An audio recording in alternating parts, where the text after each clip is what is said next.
여러분 오늘 하루도 우리가 참 많은 일들을 감당하며 여러 가지 일들을 우리가 계획하고 계실 텐데 오늘 우리가 해야 될 일들 또 만나야 될 사람들 또 우리가 당면한 문제들 많이 있습니다. 그렇다면 가장 우리의 중심 가운데 우리는 무엇을 구하면서 이 하루를 계획하며 나아가고 계십니까? 오늘 말씀이 이 쓰여진 시기, 이 오늘 우리가 함께 다시 한번 살펴보는 역대기의 말씀, 역대하의 말씀은 언제 쓰여진 말씀이냐면 바로 이스라엘이 완전히 멸망한 시기입니다.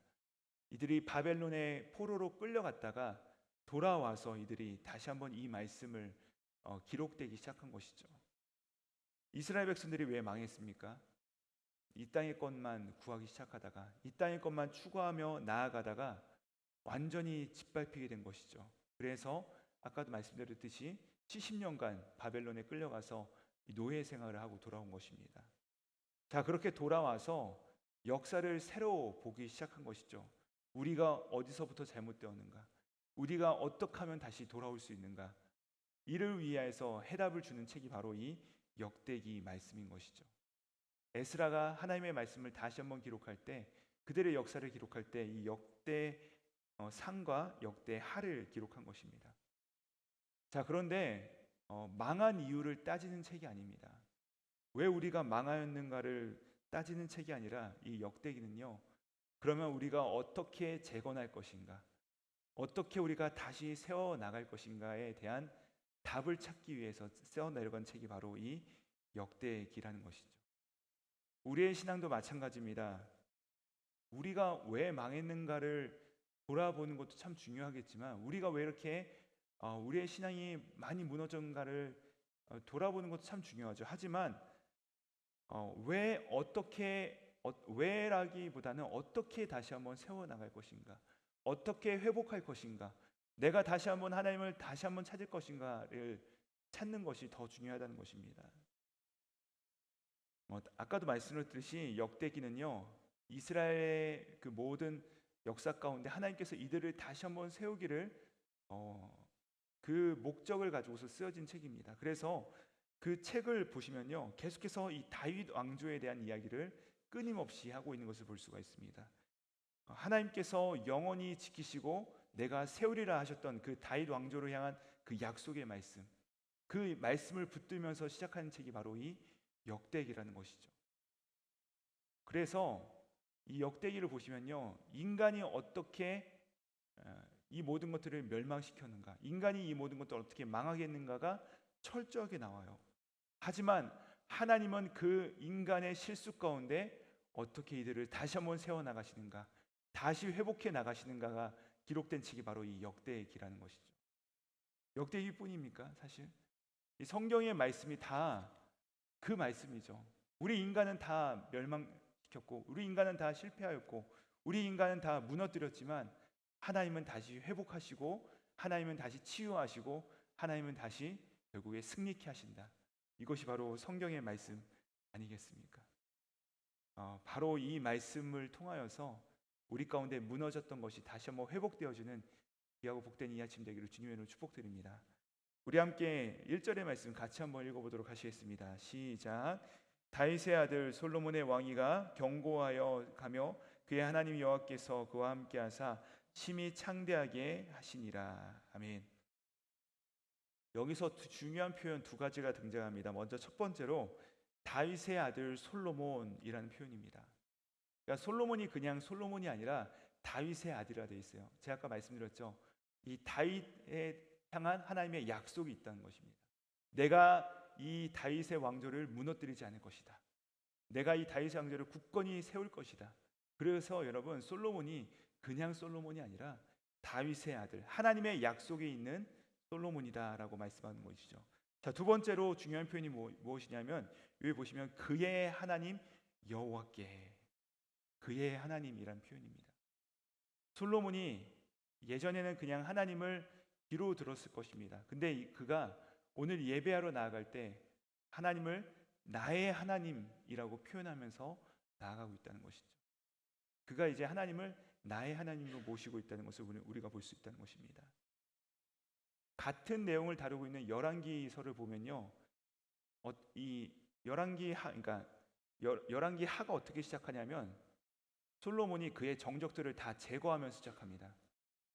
그의 왕위를 세우기 위해서 인간들을 하나하나 처리하면서 시작하는 모습을 볼 수 있어요. 하지만 오늘 역대하를 보시면 하나님께서 그의 권력을 세워나가실 때 사람을 대하고 사람을 제거하는 것이 중요한 것이 아니라 예배를 세우는 것이 중요하다는 것을 오늘 말씀을 통해서 우리 가운데 보여주시는 것입니다. 하나님 중심의 역사죠. 예배 중심의 역사입니다. 과연 망했던 이스라엘이 다시 한번 세워져가는 키포인트는 무엇이냐? 그 중심에 무엇이 있어야 되는 것이냐? 예배이다라고 오늘 역대하를 통하여서 우리 가운데 말씀하고 있다는 사실입니다. 자, 이제 솔로몬이 그가 다시 한번 이 왕위를 세워나갈 때 중요한 과제죠.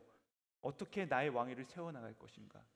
그는 그 무엇보다도 앞서서 예배를 세워나가는 것을 볼 수가 있습니다. 솔로몬이 그리하여서 이제 성전을 세워나가기 위해서 준비하는데 먼저 기본 산당에 올라가서 놋 제단 위에 올라가죠. 그리고 나서 너무나도 유명한 그 예배를 드리죠. 바로 일천번제 예배를 드립니다. 예전에는 이제 일천번제라고 하니까 천일 동안 드리는 예배, 천일 동안 헌금을 드리는 예배 이렇게 이해했는데 사실 이 일천번제는 어떤 예배인지 잘 아시겠지만 1000마리의 제물을 한 번에 드리는 예배가 바로 이 일천번제 제물입니다. 여러분, 근데 놋 제단 위에서 제가 예배를 드렸다 말씀드렸어요. 근데 그 제단이 얼마나 클까요? 1000마리가 한꺼번에 올라갈 수 있는 제단이 아니었을 것입니다. 한 3m 정도? 3m 정도의, 물론 커다란 제단이지만 1000마리를 한꺼번에 올릴 수가 없죠. 그러니까 여러분, 1000마리를 드렸으니까 하루 종일 제사를 드려도 제사를 다 드리기 어려웠을 것이에요. 대략적으로 계산을 해보면 약 일주일 동안 계속해서 예배를 드린 것입니다. 1000마리를 온전히 하나님께 올려드리기 위해서. 그러니까 어떤 학자는 심지어 이 1000마리가 문자적인 1000마리가 아니라 그가 할 수 있는 모든 것, 왜냐하면 이 유대 숫자에서 가장 큰 숫자는 1000이기 때문에 그렇습니다. 그러니까 숫자로 표현할 수 있는 숫자는 1000이 가장 컸던 것이죠. 그랬기 때문에 그가 할 수 있는 모든 것을 드린 것이 바로 이 1000이다라고 학자들은 표현하기도 합니다.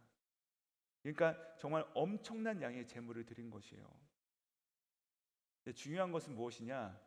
그것이 일주일이 됐든 천일이 됐든 열흘이 됐든 계속해서 그가 하나님께 간구하며 나갔던 것입니다. 간절한 마음으로, 절실한 마음으로 하나님께 매달리며 예배했다는 것입니다. 여러분, 왜 이렇게 그가 절실하고 간절했을까요?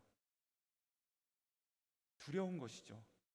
그의 아버지 다윗의 왕위를 이어받아서 이 나라 가운데 리더로 하나님께 세워주셨는데 그의 마음 가운데 두려움이 있는 것입니다. 여러분, 모세를 생각해 보십시오. 여호수아를 생각해 보십시오. 모세의 뒤를 이어서 여호수아가 세워졌을 때 그가 얼마나 두렵고 떨렸겠습니까? 얼마나 두려웠으면 하나님께서 여호수아서 첫 장을 열면서 그에게 뭐라 하시죠? 두려워하지 말아라, 담대해라, 놀라지 말아라, 이렇게 말씀이 시작하지 않습니까? 위대한 리더를 개성하는 사람의 마음 가운데 그 두려움과 이 답답한 마음이 얼마나 컸겠습니까? 오늘 솔로몬도 마찬가지였던 것입니다. 다윗, 이 위대한 왕, 그의 아버지를 뒤이어서 왕이 된 솔로몬은 내가 어떻게 이 아버지의 뒤를 이어서 이 나라를 이끌 수 있겠습니까? 그런 두려운 마음, 그런 놀란 마음이 그의 마음 가운데 있었던 것이죠. 그가 너무나도 작아 보인 것이요, 마음이 가난해진 것입니다. 하나님, 내가 어떻게 이 나라를 이끌 수 있겠습니까? 하나님의 뜻대로 이 백성을 다스릴 수 있겠습니까? 그래서 정말로 간절한 마음으로, 낮아진 마음으로 지금 그가 이 일천번제를 하나님께 드리고 있는 것이죠. 그러니까 일천번제는 내가 돈이 있기 때문에, 내가 권력이 있기 때문에, 내가 부가 있기 때문에 드리는 예배가 아니라 간절한 사람이 하나님께 올려드리는 예배인 것입니다. 사랑하는 여러분, 저는 우리의 신앙의 자리가 바로 이런 일천번제의 자리가 되어야 될 줄 믿습니다. 내가 어떻게 이 은혜를 감당할 수 있겠습니까? 하나님께서 오늘 나를 이 놀라운 사명을 맡겨주셨는데, 하나님께서 나를 이 가정에 불러주셨는데, 하나님께서 나를 우리 공동체에 세워주셨는데 내가 어떻게 이 사명을 오늘 하루 이루며 살아갈 수 있겠습니까? 주님, 저는 너무나도 부족합니다. 하나님은 어떻게 잘 섬길 수 있겠습니까? 이런 가난한 심령으로 나아가는 것이 바로 우리의 예배가 되어야 될 줄 믿습니다. 날마다 이런 일천 번제를 드리는 심령, 이런 가난한 마음으로 나아갈 때 우리 인생에 우리가 그렇게 예배를 드린다면 아무런 문제가 없을 것입니다. 어떤 근심과 걱정과 염려도 없을 것이요. 가난한 심령으로 하나님의 은혜를 구하면서 나아갈 때 하나님의 그 긍휼을 받으면서 나아가는 심령 가운데서는 하나님께서 우리와 함께 동행하시며 우리 인생을 붙드신다는 사실을 믿으시길 바랍니다. 자, 이렇게 간절한 심령을 하나님께 앞에 나아 예배했던 그에게 하나님께서 어떻게 응답하십니까? 우리 함께 7절 말씀인데요, 같이 한번 읽어보도록 하시겠습니다. 시작. 그날 밤에 하나님이 솔로몬에게 나타나 그에게 이르시되 내가 내게 무엇을 주랴 너는 구하라 하시니. 아멘. 여러분, 솔로몬이 먼저 기도한 것이 아닙니다. 그가 하나님께 예배했더니, 그가 가난한 심령으로 하나님께 나와서 하나님을 구했더니 하나님께서 먼저 찾아오신 것이죠. 그리고 뭐라 말씀하세요? 내가 내게 무엇을 줄고 너는 구하라. 백지수표 같은 것이죠. 무엇이든 구하라. 여러분, 그럼 여러분께 이런 하나님께서 말씀하시면 무엇을 구하시겠습니까? 건강, 부, 권력? 그런데 여러분, 솔로몬은 우리의 생각을 뛰어넘는 기도를 올려드리는데 바로 8절 말씀이죠. 우리 8절 말씀 같이 한번 읽어보도록 하시겠습니다. 시작. 솔로몬이 하나님께 말하되 주께서 전에 큰 은혜를 내 아버지 다윗에게 베푸시고 내가 그를 대신하여 왕이 되게 하셨사오니. 9절 말씀도 보시면요, 이렇게 말해요. 하나님, 왕에게 다윗에게 허락하신 것을 내게 굳게 하셔서 이 땅의 많은 백성들을 내가 지혜롭게 섬기게 해주십시오. 그런 지혜를 허락하십시오. 여러분, 그러니까 이 솔로몬은요, 그가 뭐라고 얘기하냐면 하나님께서 나에게 주신 은혜가 이미 있습니다라고 말하고 있습니다. 그 은혜 때문에 내가 왕이 되었으니까 내가 더 이상 달라고 할 것이 없습니다라고 그가 말하고 있다는 것이에요. 그의 고백 가운데 욕심이 다 빠져버렸습니다.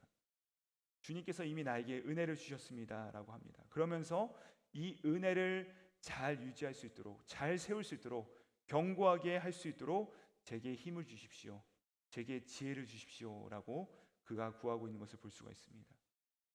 여러분, 이게 참된 지혜입니다. 뭘 더 달라라고 말하는 것이 아니라 하나님께서 주신 은혜를 내가 잘 관리할 수 있도록, 이 은혜를 더 잘 세울 수 있도록 하나님 분별력을 주십시오. 이것이 바로 참된 지혜라는 것입니다. 자, 그러자 하나님께서 어떻게 하시죠? 그를 너무나도 기뻐하시죠. 그러면서 11절과 11절에서 뭐라 말씀하십니까? 너가 너를 위하여서 부나 재물이나 영광이나 원수 생명 멸하기를 구하지 아니하고 백성을 지혜롭게 재판하는 지혜를 구하였으니 내가 이 모든 것들도 너에게 줄 것이다 라고 말씀하시죠. 여러분, 하나님께서 얼마나 기뻐하셨을까요? 너는 욕심을 구하는 것이 아니구나. 너는 너의 영광 위에 구하지 않구나. 내가 너에게 준 그 은혜를 잘 관리할 수 있도록 지혜를 구하였구나. 그러면서 내가 너를 세울 것이다. 전무후무한 왕이 되게 할 것이다 라고 하나님께서 그에게 약속하셨다는 것입니다. 여러분, 오늘 우리는 이 솔로몬의 기도를 보면서 예수님께서 우리 가운데 하신 말씀을 우리 가운데 생각나게 합니다. 예수님께서 우리 가운데 하신 말씀 뭐라 말씀하셨죠? 먼저 그의 나라와 그의 의를 구하라. 그래야면 이 모든 것을 너에게 더하시리라. 여러분, 우선순위의 문제라는 것입니다. 먼저 하나님을 구하라. 먼저 하나님의 일을 구하라. 그래야면 이 모든 것을 우리 가운데 채워주시겠다라고 말씀하셨다는 것입니다. 사랑하는 여러분, 솔로몬처럼 먼저 구할 것을 구하시는 저와 여러분 되기를 주님으로 축복드립니다. 그러면 하나님께서 구하지도 않은 모든 복을 우리 가운데 주시겠다라고 반드시 약속하셨다는 것이죠. 오늘 말씀을 마무리합니다. 여러분, 오늘 하루를 살아가실 때 우리 가운데 많은 우선순위들이 있으실 텐데 그 모든 것에 앞서서 우리가 먼저 견지해야 될 마음은 하나님 앞에 간절하고 연약하여진 마음, 낮아진 마음, 정말 겸손한 마음으로 하나님의 은혜를 간구하며 이 하루를 시작하시는 저와 여러분 되길 바랍니다. 또한 주님 앞에 나아가실 때 여러분, 우리 가운데 구해야 될 것도 많이 있지만 그러나 먼저 하나님의 뜻과 하나님의 나라를 구하며 나아가실 때 하나님, 우리의 모든 필요한 것과 쓸 것을 아시는 주님께서 그 모든 것들을 채워주실 줄 믿습니다. 오늘도 그 은혜를 구하시고 그 은혜를 누리시는 저와 여러분 되시기를 우리 구주 예수님의 이름으로 축복드립니다. 기도하시겠습니다. 하나님 아버지, 이 새벽에 주님 앞에 나온 우리 사랑하는 성도님들, 오늘 말씀에 나온 이 솔로몬의 마음 부어주시길 바랍니다. 겸손한 마음, 가난한 심령을 주시옵고 먼저 하나님의 나라와 그 의를 구하는 우리 모두가 되게 하여 주시옵소서. 그리하여서 주님께서 필요한 모든 것을 차례로 채워주시는 그 은혜를 경험하게 하여 주시옵소서. 오늘 하루도 주님과 함께 일상이 기적이 되는 놀라운 역사를 체험하게 하여 주시옵소서. 감사드리며 우리 구주 예수 그리스도를 받들어 기도드립니다. 아멘.